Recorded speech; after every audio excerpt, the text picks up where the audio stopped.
धन्य मन करुछि। आज हेउछि गुरु दिवस अर्थात टीचर्स डे। जी आम जीवन अंधार को दूर करी आलोक देखाई थांदी से हेउछंती प्रकृत गुरु।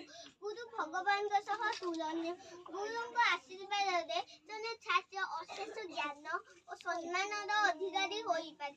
गुरु भागवत रे गोटे पद अछि, गुरु को नमनी बनले गुरु के साक्षात ईश्वर। साधारणतः आम पितामाता हेउछंती आम प्रथम गुरु, किंतु पितामाता परे आम जीवन रे आसी थांती शिक्षक बा गुरु। एही गुरु माने आमर प्रत्येक छोट बड़ भूल को क्षमा करी आम उचित शिक्षा दे आमर भविष्यतर जीवन जात्रा को सरल एवं आलोकित करी थांती। सेही गुरु मानकु सम्मान जनाइबा सहित तांका सानिध्य लाभ पाई आमे प्रतिवर्ष एही गुरु दिवस पालन करि थाउ। प्रकृत रे 1962 मसीहा ठारू भारतर पूर्वतन राष्ट्रपति डॉक्टर सर्वपल्ली राधाकृष्णन जन्मदिन को आमे गुरु दिवस रूपे पालन करि आसुछु। राधाकृष्ण भारतर जने ख्यातनामा दार्शनिक उत्कृष्ट वक्ता थिले। तांकर जन्म 1888 मसीहा सेप्टेम्बर मास 5 तारिख रे तमिलनाडु रे एक छोट गाँ तिरुतानी रे होइथिला।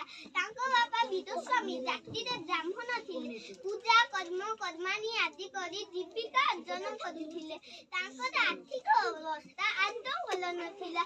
बहुत कष्ट रे राधाकृष्ण तांकर प्राथमिक शिक्षा समाप्त करिथिले। हाई स्कूल शिक्षा क्वींस कॉलेज शिक्षा और माद्रास क्रिश्चियन कॉलेज दर्शन और तर्कशास्त्र रे पीए और एमए शिक्षा लाभ करले। 1909 मसीहा रे से माद्रास प्रेसिडेंट कॉलेज रे असिस्टेंट ऑफिसर भाबे जोग देले।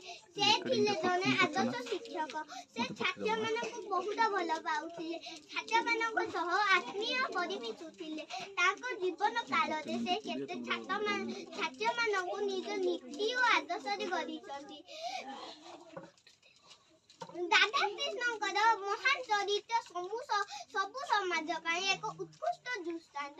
परवर्ती समय से गांधीजी संस्पर्श आसिले और बहुत कांग्रेस नेता सह परिचित। 1952 से भारत उपराष्ट्रपति।